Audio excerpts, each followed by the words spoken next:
சுந்தரி என்ன பண்ணுறாங்க, எப்படியாவது வந்து அணு வந்து இந்த மாதிரி வந்து அவங்களுக்கு ப்ராப்ளம் இருக்குன்னு சொல்லி அவங்கள வெளியே அனுப்பணும் அப்படின்னு சொல்லிட்டு பிளான் பண்ணி என்ன பண்ணுறாங்க, அணு வந்து ரொம்ப கஷ்டப்பட்டு வந்து நிறைய சாப்பாடுலாம் செஞ்சு வைக்கிறாங்க. நிறைய வந்து குழம்பு, பொரியல் அதுன்னு சொல்லிட்டு எல்லாமே செஞ்சு வைக்கிறாங்க. சரி எல்லாருக்கும் வந்து சாப்பாடு போடணுமே, சரி இந்த வேலையை முடிச்சுட்டு வந்து போடுவோம்னு சொல்லிட்டு உள்ள ரூமுக்கு போகிறாங்க. இதையெல்லாம் பார்த்த சுந்தரி வந்து அந்த சாப்பாடு எல்லாத்தையும் எடுத்து ஒரு பேக்கில் போட்டு எடுத்துகிட்டு போயிட்டு சாப்பாடு இல்லாதவங்களுக்கு கொடுத்துட்றாங்க.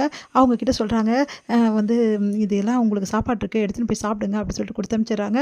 இங்கே வந்து சாப்பாடுக்கு எல்லாருமே வந்து உட்காராங்க. பாட்டி எல்லாருமே வந்து உட்கார்றாங்க. அப்போ வந்து சரி சாப்பாடு பரிமாறு பார்த்துட்டே இருக்கேன் அப்படின்னோடனே, பாட்டி பசியோடு இருக்காங்கல்ல அப்படின்னோடனே, சரி ஓகேன்னு சொல்லிட்டு ம் நம்ம அணு வந்து சாப்பாடு பரிமாற போகிறாங்க. பார்த்தா எதுலேயுமே சாப்பாடே இல்லை. பார்த்து அதிர்ச்சி அடைகிறாங்க. இல்லை நான் செஞ்சு வச்சேன் அப்படின்ட்டாங்க. நானும் பார்த்துன்னு தான் இருக்கேன் கொஞ்ச நாளாகவே, செஞ்சேன்னு சொல்கிறேன், எங்கே சாப்பாடு? அவ்வளோதான், இவளுக்கு ஏதோ ஒன்று ஆயிடுச்சு அப்படின்னோடனே பாட்டி அதிர்ச்சி அடைகிறாங்க. என்ன அணு சொல்கிற? நீ செஞ்சியா அப்படின்னு? ஆமாம் நான் செஞ்சேன், ஆனால் இங்கே சாப்பாடு இல்லை, எனக்கு ஒன்றுமே புரியலன்னு சொல்லிட்டு பயங்கரமாக அழறாங்க அணு. அணு அழாதம்மா, சரி டாக்டர் கிட்ட போய் காட்டலாமா, உனக்கு இந்த பிரச்சனை எவ்வளோ நாளாகவே இருக்குது அப்படின்னு சொல்லிட்டு கேட்டோன்னே, ரொம்ப நாளாகவே இருக்குது, இவளுக்கு என்ன ப்ராப்ளம்னு தெரியல, இந்த மாதிரி வியாதி பிடிச்சவெல்லாம் என் பையனை கல்யாணம் பண்ணிக்கணும்னு தொல்லை பண்ணுறா. இவளை முதல்ல வீட்டை விட்டு அனுப்பணும், முதல்ல உன் அம்மா வீட்டுக்கு போயிட்டு வைத்தியெல்லாம் பார்த்துட்டு அப்புறமா வா, முதல்ல இங்கேருந்து கிளம்பு அப்படின்றாங்க. அது கேட்டானு, ஆமா பாட்டி, எனக்கு கொஞ்ச நாளாகவே எனக்கு எல்லாமே செஞ்ச மாதிரியே இருக்குது, ஒன்றுமே புரியல பாட்டி. பரவாயில்ல, அவங்க சொல்கிறதும் கரெக்டு தானே, இந்த மாதிரி இருந்தால் அவங்களுக்கும் கஷ்டம் தானே, நான் வேணால் போயிடுறேன் பாட்டி அப்படின்றாங்க. என்ன அனு இதுக்கெல்லாம் போகிறேன்ற, என்னம்மா நீ அப்படி சொல்லிட்டு பேசிகிட்டு இருக்காங்க. அப்போ கரெக்டாக வந்து ஆமா அனு, நீ கண்டிப்பாக போகணும் தான், ஆனால் நீ வந்து டாக்டர் கிட்ட போக வேண்டியதில்லை, போலீஸ் கிட்ட தான் போகணும் அப்படின்றாங்க. அதை கேட்டு அதிர்ச்சி அடைகிறாங்க எல்லாருமே. என்னடி ரொம்ப வாய் பேசுகிற அப்படின்றாங்க. சுந்தரி, நானா வாய் பேசுகிறேன்? பண்ணதெல்லாம் நீங்கள், அப்போ நீங்கள் தானே போலீஸ் ஸ்டேஷனுக்கு போகணும், ஏன் அனு எதுக்கு போகணும் அப்படின்னு சொல்லிட்டு அபி அங்கே வந்து வராங்க. அதை பார்த்து எல்லாம் அதிர்ச்சி அடைகிறேன். நீ என்னம்மா சொல்கிற அப்படின்னோடனே, இது எல்லாமே இவங்களோட பிளான்னு சொல்கிறேன் அப்படின்னோடனே, என்னோட பிளானா, எவ்வளோ தைரியம் தான் இப்படிலாம் பேசுவேன் நீ?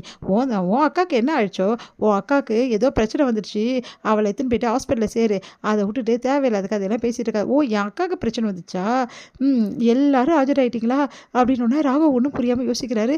நீ என்ன சொல்கிற அபி அப்படின்னோடனே, உங்கள் சித்தி என்னென்ன வேலை பண்ணியிருக்காங்கன்னு உங்களுக்கு தெரியுமா? இங்கே பார், தேவையில்லாத பேசுறது, என் சித்தியை பற்றி பேசுறதுக்கு யாருக்கு எந்த அருகதையும் கிடையாது. இங்கே பார், நீ என்ன வேணாலும் பேசுவேன், நான் பார்த்துட்டு இருக்க மாட்டேன் அபி, என் சித்தியா அப்படிப்பட்டவங்க கிடையாது அப்படின்றாங்க ராகவ். ஓ அப்படிங்களா, உங்கள் சித்திக்கு இவ்வளோ சர்டிஃபிகேட் கொடுக்குறீங்களா? சரிங்க, இந்த வீடியோவை பார்த்துட்டு அதுக்கப்புறம் உங்கள் சித்திக்கு சர்டிஃபிகேட் கொடுங்க.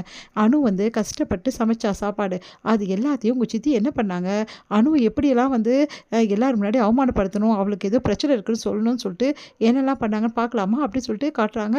பார்த்தா வந்து அது மொபைலில் வந்து எல்லாமே ரெக்கார்ட் ஆகிருக்கு. இந்த மாதிரி சாப்பாடெல்லாம் எடுத்துகிட்டு போயிட்டு போட்டு ஒரு பேக்கில் எடுத்துகிட்டு போயிட்டு கொடுத்தது எல்லாமே ரெக்கார்ட் ஆகிருக்கு. அதை பார்த்து எல்லாம் அதிர்ச்சி அடைகிறாங்க. என்ன சுந்தரி பண்ணிகிட்டு இருக்க அப்படின்னு சொல்லிட்டு பாட்டி கேட்குறாங்க. அது வந்து அத்தை அப்படின்னு சொல்லிட்டு, நான் சொல்கிறேன் பாட்டி என்ன நடந்ததுன்னு சொல்லிட்டு.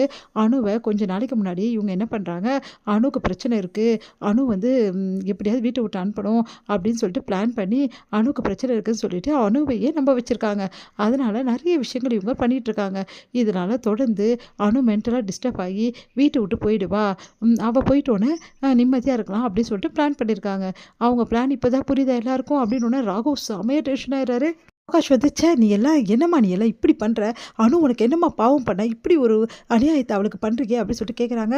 அது வந்துடா உன் நல்லதுக்காக தான்டா, ஏன் நல்லதுக்கு இப்படியா பண்ணுவேன், ஒரு பொண்ணோட வாழ்க்கையை வந்து அழிக்க பார்க்குறியே, உன்னெல்லாம் என்னத்தை சொல்கிறது அப்படி திட்டிகிட்டு இருக்கும்போது, சித்தி நீங்கள் இப்படி இருப்பீங்க நான் நினச்சி கூட பார்க்கல, இவ்வளோ கேவலமாக நடந்திருக்கீங்க, பாவம் அணுவை போய் இப்படிலாம் பண்ணுறதுக்கு உங்களுக்கு எப்படி மனசு வந்தது, ஐயோப்பா நினச்சாவே பயமாக இருக்குது, நீ எல்லாம் ஒரு பொண்ணா இவ்வளோ கேவலமாக நடந்திருக்க, இப்படிலாம் பண்ணுவியா, உன் பொண்ணாக இருந்தால் இப்படிலாம் பண்ணுவியா அப்படி பாட்டி கேட்குறாங்க.